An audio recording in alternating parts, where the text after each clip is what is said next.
Hit play on mine in 3, 2, 1, go. And welcome back. It's part 12 of the Let's Play Shining Force thing.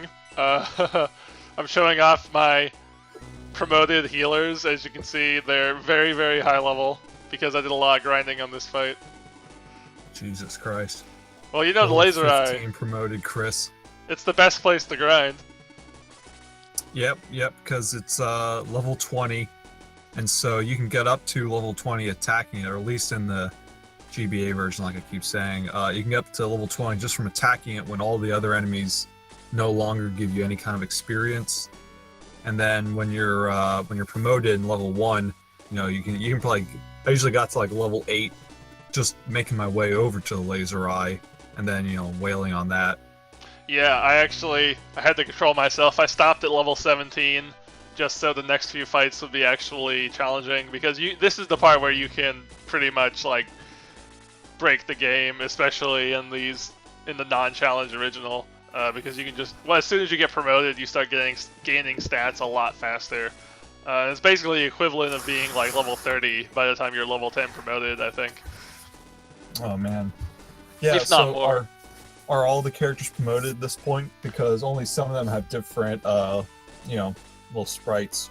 No, I only promoted the healers. Everyone else is still pre-promotion, because what I'm going to do instead is wait till the final fight of Chapter 4, and then I'll get everyone promoted.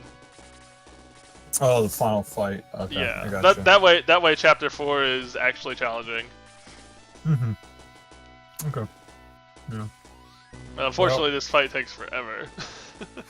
Yeah, so I don't know about this version of the game, but so the laser eye counts down, 10-9 is one turn, 8-7 is the second turn, and then on go, I guess it counts down to 1, and then another turn is go, and that's when it attacks and it hits both you and any enemies in its little range, its little field of view. Yep. And then, although I think that if it locks on to a character at 5-4 count, I believe. Usually your main character is first, but I think if your character that's locked onto moves out of its sight, does it have to restart the countdown? Or I think as long as anything is in its sight, once it starts, it will fire eventually. Yeah, I guess it moves the lock onto a different character. It does. I think it does restart if you move all of your characters out of its range. Then it will not fire. Yeah, but as long as one is there and it doesn't have to be the original one, it'll fire. Yeah, but it's once it attacks any of your characters, any of the enemies in the field get hurt too, which should be helpful, but also annoying when you're trying to grind and it kill steals basically. Yeah. It takes all that sweet experience. So part of the reason this video is so long is I'm about to do a interesting strategy. If I get it to fire on only Gong, my Gong will take damage, but so will every enemy in range, and I'm trying to draw them out so they'll be in range. And then that way, instead of starting at the bottom of the left side of the screen there, it'll freshly fire, and I'll be close enough to close the distance before it can fire again. Or at least that's what my plan is. Oh, you're going to try to avoid hanging out in that little space there where the elves can shoot their instant death arrows at you? Yeah, though they're not instant death in this game, luckily. Oh, where are they at? He moved them around as well. Oh, there's the elves. Oh, well, down there at that little, rope bridge, little log bridge, whatever, that space right there, that's where the elves like to hang out and then snipe at you, where that one elf is standing. That's the only row that's safe from the laser eye, so you kind of run there, drop your people off in that line, and then the elves will snipe at you. So it's a little easier in that respect, but he also has a much bigger mass of things right behind the laser eye, so that when you actually get to the laser eye, it's much more challenging to finish Jesus it off. Christ, Gone. Does he summon fire from below? Yeah, I guess it's like Hellfire or something. I don't know. St. Elmo's fire, Hellfire, whatever. Jesus. It's scary looking. But I've kind of done a 180 on Gong. I was shit talking Gong in some of the earlier parts, but the challenge mod guy really balanced him well. he's holding his own in terms of like the damage I expect the character to be able to do at that level. Even with the no weapons thing. Even with the no weapons, yeah. So right now, I'm getting footage without sound, you know, pretty far in advance. I'm in the last battle of Chapter 5, and Gong is like level 20 promoted, which is the full stat gain, and his attack is like 75. Oh, Jesus. Which is a lot. I mean, it's not going to be as much as like Xylo or someone like that, but it is still quite serviceable amount of attack. Plus, he's got like 50 magic points. So I may keep him in the final party. I don't know. I've never done that before.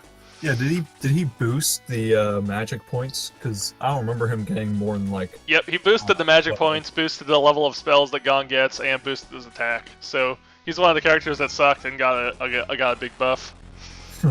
Wow. Yeah, he looks pretty cool in this picture. In the GBA version, I think I remember not liking his promoted sprite. In the GBA version, he looks kind of like a Dragon Ball Z character in like all the stupidest ways. Don't you think so? Like the armor is just like the stupid armor they have. I'm just gonna look that up because now I'm curious. Yeah.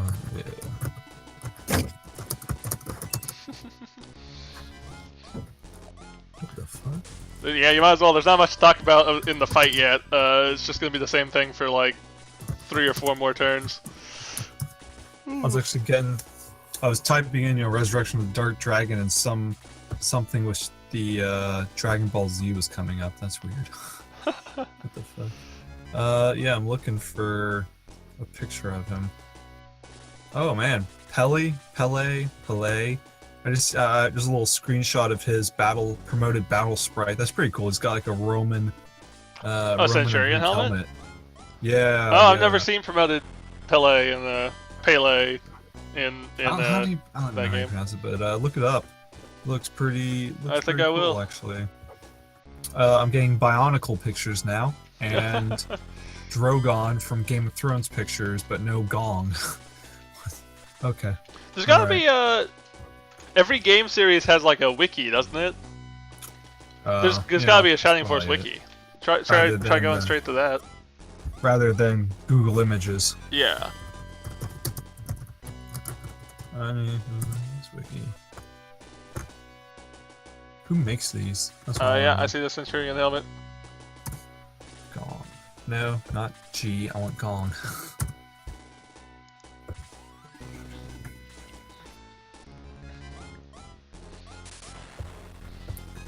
And no picture. No, 8 pictures. Yeah, there we go.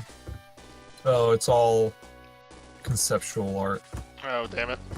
And first game stuff. Alright, hang on. Wait, yeah. Okay. Whatever. I just thought I remember it being kind of stupid looking, but I tried to Google it. I got literal gongs, like the bell thing. Yeah. I haven't even been watching. Has the laser eye fired yet? Not yet. Woo! This is great. So that's my one issue with these games. It's just kind of when it's a really big map like this, it just kind of takes a while, and when you're really on levels like this, and when you're kind of railroaded onto a certain route and trying to get everyone over the same route, it's like, oh, okay. All right. This battle and the one coming up next are definitely the worst offenders for that. I don't think there's one quite as bad as the following 2. Well. So I am also playing Mega Man X5. I have the first 5 parts of that up. Yeah, I haven't watched any of them yet because fuck you. But look at this stupid knight getting out of the range. He's ruining the plan. Damn it. No, but so you're starting with X5? Yeah, I can't. So I can't beat X. I can't beat X3. I've never even tried to play it. Well, I've played X2 like once, but I'm not very comfortable with it. And X5 is just my favorite, so I figured if I'm not starting with X anyway, I might as well just play X5. It's the one I'm good at. Jesus, like you're not a professional. It's not like you're a professional amateur game player on the internet or something. Right. Jesus Christ. How can you even do this? How can you put any of these videos up? Hello. This is fucking amateur hour over here. But I I haven't uploaded it yet, but I beat the Black Devil with on my first try with no E-Tank, so I'm feeling pretty good about that. Are you using? I mean, I don't think I really have to ask, but are you using 0 or X? Well, obviously 0. Yeah, obviously 0. It's just like, I don't know. I don't know why you would use X. I mean, I guess some people like the just more simple shooting and the boss weapons. Although 0 gets boss weapons too, so never mind. Yeah, 0's just better in every way, I think. Except for that little random, oh, he may die thing, and then you're stuck on the final levels with X without 4th armor if you didn't use them for the first part of the game. I would have quit if that happened. Just, all right, let's play over. It's done. Let's play over. I give up. Fuck it. Okay. All right, the laser eye's finally firing, so you can see what it does. It does about 13 what a cool to 15 animation damage. right there. Jesus. Yeah. It's not a cool animation. Pretty lame animation. Well, since we're obviously not going to be talking about this fight for a while, if at all, I saw Wonder Woman finally a couple of days ago, and I'm going to go see Spider-Man tomorrow. Awesome. And I'm excited about Spider-Man. Wonder Woman was, I mean, definitely the best DC movie. Yeah. I think. But it's just like. It was good. It was all right. It was all right. Yeah. There was some stuff I didn't like. What was with the whole Matrix style slow mo? That's what I want to know. Yeah, that was a little weird. It was like a little bit of it would be okay, kind of cool, but like almost every fight scene there was some kind of slow mo thing. I was like, oh my god, did we fall back into what 2001 or something? Jesus. It was still pretty solid. I'm glad it did well, because hopefully they take Dan Snyder's toys away from him and give it to other directors, because I think that shows that they just need other directors. Yeah, it's like if you it's an already kind of darker comic book universe than Marvel is, darker tone and all of that, so you can alleviate it a little bit instead of just. They obviously should have learned embracing the darkness and wallowing in black and gray wasn't going to do it, but now I guess Justice League still was being done by Zack Snyder, or at least it looks like it was being done by Zack Snyder. So I'm kind of it's too late for Justice League 1. I don't think I want to see it unless it gets like rave reviews. I mean, I'll see it, but I just won't go to the theater to see it, obviously. But I will go to the theater to see Spider-Man. I'm glad I went to see Wonder Woman. Yeah, Spider-Man's good. It was, the actress, I don't know, for me, she was kind of like. I feel like almost anyone could have played that role. She nothing about her was super remarkable, but she was fine. Chris Pine was great. Mm-hmm. The similarities to the Captain America 1 film were pretty striking. I feel like it did it better than Captain America did, though. Like the band of like interracial friends. Yeah, like, at least Wonder Woman was like, yeah, by the way, all these guys were treated like shit back in World War I, whereas Captain America was just, like, pretending that racism didn't happen. Yeah, and the black guy and the white guy were friends, and there was a Japanese guy, and it's like, there would not have been a Japanese guy. You can't just pretend we didn't do internment camps. That happened. Like, whatever. Anyway. Yeah, no, I mean, it was done better, but at the same time, why was a Native American... I was a Native American over in London during World War One. But I mean, and so I just don't understand why there was so many story beats like Captain America, and the one line they drew was, "Oh, it can't be set in World War II." Like, if you want to have them say, "Oh, well, I guess we're gonna go into spoilers right now," but if you watch Wonder Woman. Or just turn off the volume for a couple of minutes, but or turn off the video. It's not very good. Or that, fuck it, whatever. But if you're gonna say like, Ares has taken mortal form as an evil person, there's a few dictators that come to mind when you think of who could possibly be like the god of war incarnate or the devil incarnate. You got Mao Zedong. You got Stalin, and you got fucking Hitler. I kind of liked that they did a twist with it. Oh, I mean, I know I liked that he wasn't who we thought. I knew it wasn't I knew it was not going to be who we thought. But if you're going to go and say, "Oh, the God of War's taking human form," just make it fucking World War II Hitler. You're going to have the same band of multicultural ethnic friends. You're going to have the guy sacrifice himself to bring down the plane. They probably just changed it for that reason, but it worked. It worked all right. And then you have the spy love interest, you know, Chris Pine and was it the girl in Captain America? There's just a whole bunch of them, and I'm just wondering why. World War II, that's the line we'll draw. We can't do World War II. Captain America did that, but everything else. In the comic books, they were all like punching Hitler on World War II. Like, I think that's where most of them started out, anyway.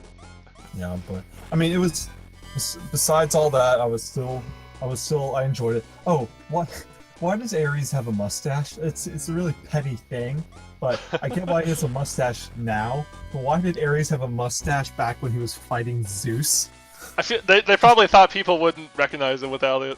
It was, I guess they were afraid people would be too right. People would be too dumb. But it was just like, well, okay, I don't know. It just kind of threw me.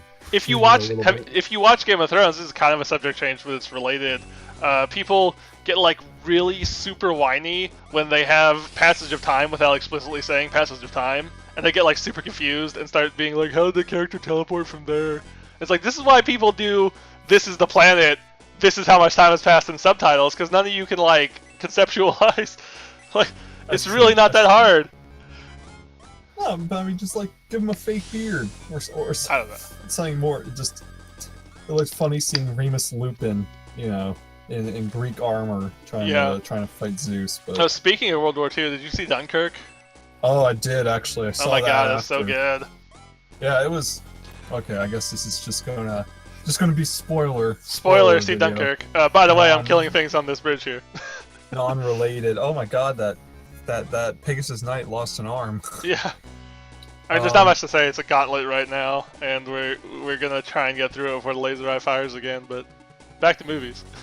Yeah, no, Dunkirk. I thought it was pretty good. It was interesting. It didn't feel like an hour and a half. It felt longer in a good way. Yeah. It's weird to say. Like, I was like, oh wow, it's only been an hour and a half. It's felt like we've been so captivated and following this thing. I walked in the theater, walked out of the theater 2 hours later. It was just like, damn, it's only been 2 hours. That felt like it was such a draining experience. It felt very longer.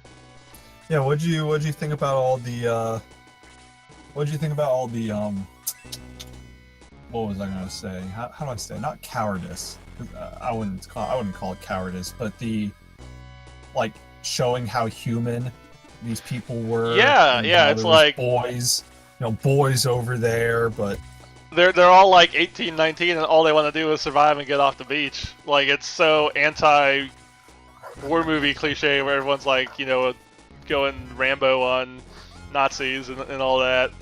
Yeah, like, and when the two characters, the kid and I guess the French guy, were pretending to be medics to take a dying guy, I was just like, oh Jesus Christ, that's pretty.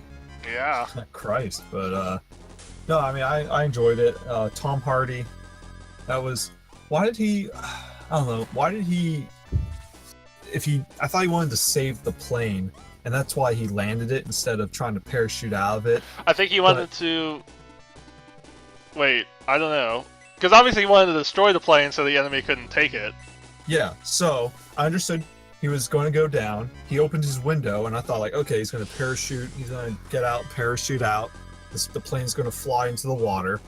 But then he stopped that one enemy, the German plane. And then after that, he didn't jump out. He tried to land. He landed, burnt the plane, and then just got captured. Like, I think that was probably just for like better shots. Like, yeah, he could have bailed it out on the water, but it was a more like what's the word? More cinematography shot to have it be coasting over the beach really slowly while the sun's setting or whatever. So that's what I think. Maybe I'm missing something, but And then you get to end on the plane burning, you know, which is a really cool shot as well.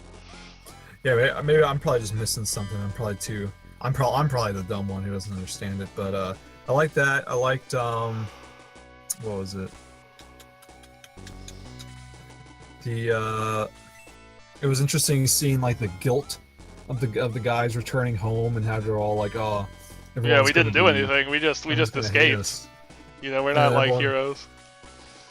Yeah, it felt. I mean, I've never been in war, but it felt more real, I'd imagine, than a lot of these older movies where everyone's gun-toting, patriotic, willing to put down their life for the cause. I retroactively hate Saving Private Ryan, like, so much more.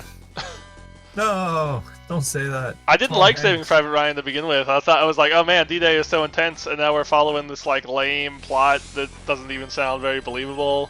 Although now you mention it, whenever I rewatch it, I kind of stop after. Because Dunkirk. Landing. I mean, for people who haven't seen Dunkirk is basically like the D-Day scene, but it's twice as long and it's its own movie.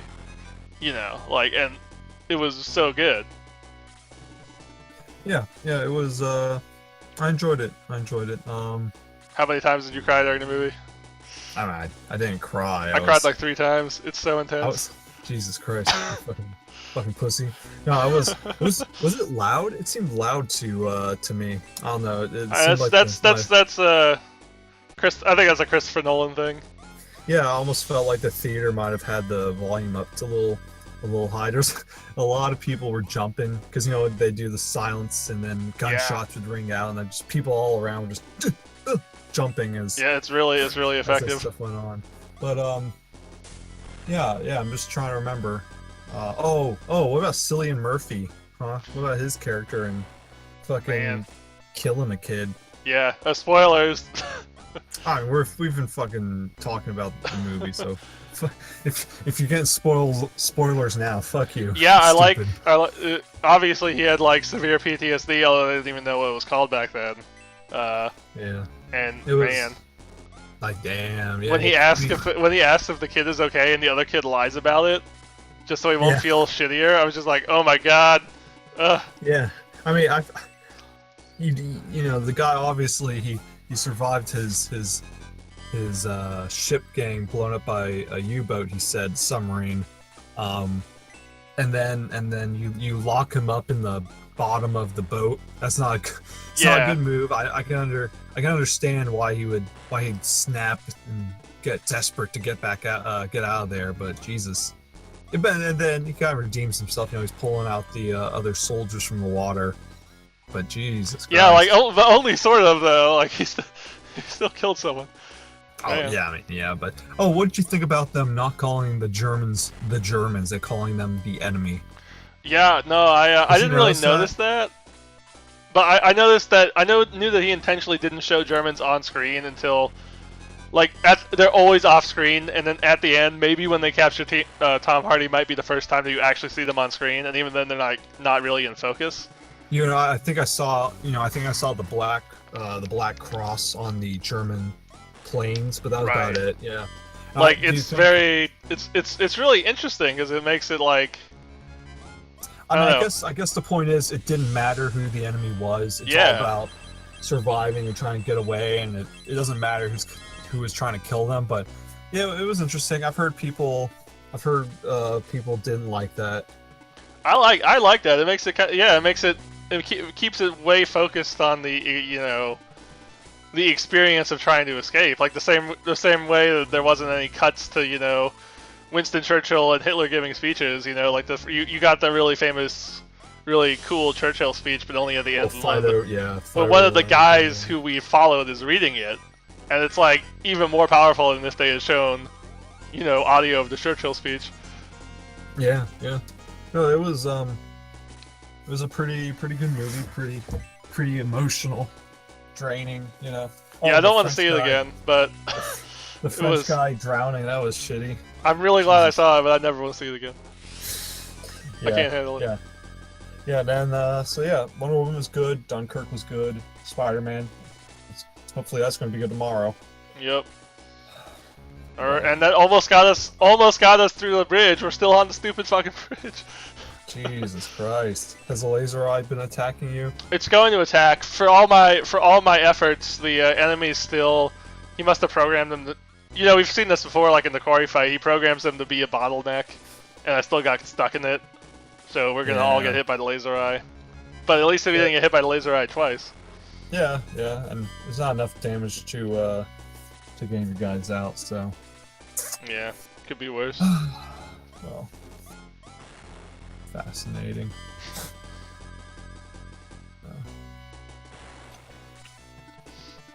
We're finally getting a hit in. Oh, there you go. Are you gonna do X4 and X6? Maybe, yeah, maybe. I think I can play X4 well enough. I hate X6. Well, X6 is frustrating to play. Actually, I feel like I'm in the minority here, but I almost like X6. Oh, it's still got the same it's got the same combat, you know, mechanics as X4 and X5, and the combat is fun. There's a couple of things that I really like. There's some of the weapons are really cool. Zero having like a double jump by default is really cool. Yeah, okay, when I say that, I mean as Zero, because definitely. Every time I play it, I only play Zero once I unlock him in... Well, the Z-Buster is fucking broken, so that's good. Like, you just sit there and rapid fire it, and it melts enemies, so that's good. Yeah, but, okay, in the context of I always play Zero, I never find myself getting, like, super pissed off on the level design or the nightmare bullshit. Like I can deal with it. I actually like. I almost hate to say it, I think I like X6 more than X4. Oh wow. My God. Rude. Yeah. Oh my God. I can sort of see it. I've only beaten X4 once. I want to say. X4 when you're Zero, you don't get a lot of help. Like you don't get a black armor power up. And you don't get any way to reduce the damage that they do to you. Let's put a cheat code in. There's cheat codes for X4. There's a black armor Zero, but it's only cosmetic. Is it really? Yeah, it's not a power up at all. I feel fucking gypped. Yeah. I was playing that game with Black X Zero this whole time. Really? Well, yeah, no, you don't get any reduction in damage or increased damage or anything. It's just cosmetic. And you need that reduction in damage, I feel like. I mean, I can beat it. I have beaten it, but it's harder. And the boss rush, you only get one thing of health instead of two, which is complete bullshit. Especially because Zero doesn't even need the weapon energy thing, you know, really. Yeah. I've always wanted to play X8, you know, but we never could. I have I might want to play that. I found the PS2 emulator finally. Is there a good working PS2 emulator? Yeah, I'll text you the name of it when we're done recording, because I couldn't find one for the longest time. I don't know if it actually works, but a couple of people who I know say it works. So. Oh. For a moment there, you were auto-tuning on the the audio, or maybe that's just my shittier internet right now. Maybe I'll be the one auto-tuning for when. I guess we'll find out. This, but yeah, no, I saw, you know, obviously watched all of Clement's X series playthroughs, and the X8 looks interesting. Like it looks playable. Play that. I don't want to play X7. He made X7 sound terrible. But no, I know. I mean, I kind of hate to, you know, dismiss a game before I even try it. You know, just because a reviewer said like, "Oh, this is terrible." But for some games, I mean, like Sonic 06 and all that, just I feel no compulsion to want to play it. You know I pretty much trust his opinion on it. Yeah, I wonder how long. You ever think about how long these guys will be doing this kind of thing for? I don't know. I mean, you can make a decent income off of it now.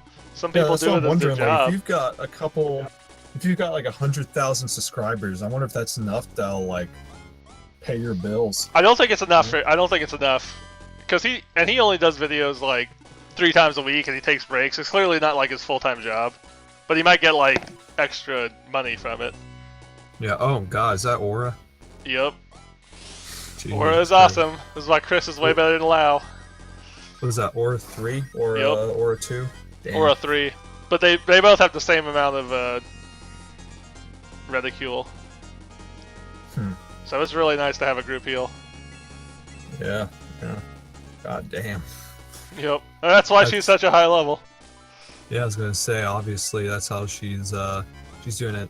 I forget what spells did Gong get added, or what He spells did he add? got boost and dispel added. Boost increases attack and dispel blocks magic. In the original game, he only had heal and aura, and he only got aura level 1. In this one, he gets aura level 2 and maybe 3. So. Huh. Yeah, okay, that's not so I mean, bad. none of them are Tarasu exactly, but they're both better than Lao. Jesus, that sprite or that battle image of Lao looks fucking ridiculous with his little hat there. At least it's not as dumb as the remake one. Jesus Christ, They're so fat. fat fuck Lao. Yeah, really. Fat fuck used heal. Yeah. Well, fight is. Fight is pretty almost much over. Yeah, I mean the reason that over. it's such a great place to grind, as we've talked about, is this weak ass Silver Knight is the actual boss. And once the Yeah. laser eye is down, he's no challenge. Reskin of the Rune Knights turn the red bit purple, but I forgot that remake, I think in they- chapter 5 they literally reskin the same enemy in the same fight, and they're like, oh yeah, these are 2 different enemies. It's just like, okay. What was that again? The shellfish and the conch shells or whatever. Oh, you're right. There's 2 of them, and it's just like, okay. I think one can poison, but the Yeah. other can, or one can do sleep and one can do. It's not some tiny difference where it's like, oh wow, thanks, that's awesome. There's no way that Pele survived that. That is some bullshit. He got knocked off a cliff. Yeah, Jesus Christ. How, was he just hanging there on a branch this whole And time? he says he just caught a branch before he fell all the way. It's like, alright, whatever. Okay, buddy. You've got the lower body of a horse. That's got to be a real strong branch to keep you up. Yeah. Okay, so now You we're want to talk about the epilogue? No, I forgot. Oh shit. Wait, is this? Yeah, this is the one where they go to the Warpy place. Yeah, right? so Moloch says he knows where you can find a teleporter because apparently Shining Force is steampunk, it's not fantasy, and it has like teleporter technology. And he takes Narsha and Bugman to the teleporter, and you have to fight a battle to get to it because, of course, you do video game. Yeah, it's kind of trippy. There's ghosts. There are big warlocks, and there's a soul eater as a boss, and he's like I don't even know what the fuck is he. He's a skull with all sorts of bits floating around him. It's He looks like mashed together skeletons that became muck or something. yeah, it's actually kinda it's creepy. weird, some kind of magic thing, but it's actually pretty difficult because there's like 10 ghosts that all just fly towards you. And whenever I play, usually a couple of hits, they can take out Narsha or one of the characters, especially Zuika. So that's And actually everything the has hardest part magic, of the there's entire lots of fight. magic. Oh yeah, that too. But if you're playing New Game Plus and you've gotten Moloch with Tarasu's card, you just cast that at the beginning of the fight and no one can hurt you. Yeah, it's pretty so much. easy. And all you have to do is equip them with the right cards in the laser eye battle. Mm-hmm. Yeah. So- So now we're what is this, Bustoke? Is that right? No, it's POW. Pow. But That's what we were talking over it, but I talked to General Elliot down there, who is the TV tropes noble demon bad guy. He's all honorable, even though he's working for the bad guys, and he says he wants to just have a straight up battle with you to determine who's better, and all that good stuff. Yeah. So I guess he's the general of Runefast's army, and he obviously knows Dark Souls being doing a some jerk. evil shit. But I guess his honor makes him stay in his position. He's Ned Stark level of stupid honor. Oh Jesus! No, no. Triggered. Oh, and then you met Elliot. Elliot? No. Yes? Yeah, Elliot. Yeah. Elliot was that centaur in the other car, and he says that he wants revenge on someone called Balbazak for killing his entire family. Yeah. So we'll see him later. But... Well, this chapter is called The Fortress of Balbazak, so I think we'll see him. Oh shit! You're right. Speaking of Ned Stark, you've been watching Game of Thrones season 7, right? Yeah, that's where I was complaining, because the internet is complaining about timelines so much, and it's just like, do you not grasp that they just implied the journey? Like, it didn't take him a day to get down to Dragonstone. They just skipped the boring fucking voyaging, because we're not George R.R. Martin anymore. No, we need every single detail, and we need to see all the lesbian scenes. We need every female character to have a lesbian scene. Has Yes, Cersei had that one was yet? so important for the plot. George R.R. No. Martin is such a good writer, guys. Write Cersei's lesbian scene, and she hasn't had one yet. Has Daenerys had one? Good. Okay, we can always do another though later. Don't worry. Uh, No, that's. Oh, Yeah. and here's more knights. So you just got this guy's Vankar. It's got I've never fucking- even used Vankar. From what I understand, he's like he's well rounded. He's kind of or sorry, I said Elliot. It's Ernest. Ernest is the other centaur. Ernest is the most Pele is well rounded, and Vankar is like also well rounded but not as good. Ernest has the highest attack and has the highest hit points. All these minor differences, they're just not even worth it. Yeah, I've never used Pele or Vankar, and at least Pele's a little more interesting because he was Silver Knight or Rune Knight gone good. But who the fuck's this guy? He's a drunk. I think he's literally a drunk. Yep. Oh, video over. Yeah, video over. So we'll see you guys in the next one.